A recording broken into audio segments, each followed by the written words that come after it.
I am the Tofu Golem. Please enjoy the video. You start by securing your data. Export bookmarks and passwords or turn sync off because downgrading can change profiles. Next, note the current and the exact older version you need. Precision matters. Once done, obtain the offline installer for that target version and save it locally and make sure you have administrator rights. Also, temporarily disable automatic updates or set update policies so the installer isn't immediately overwritten.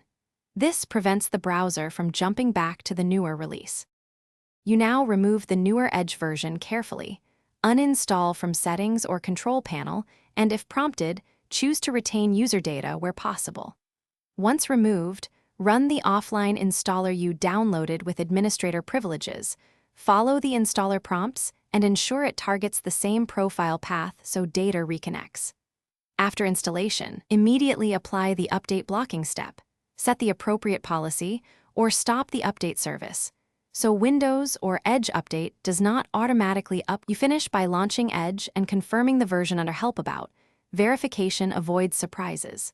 Then sign in and restore any exported bookmarks or passwords, and test key websites and extensions to ensure compatibility. Make sure update blocking remains in place until you're ready. If something goes wrong, Edge auto-updates, crashes, or refuses to start, try a system restore to a point before the change, or create a fresh profile and import your data. These fixes recover functionality without re-upgrading immediately.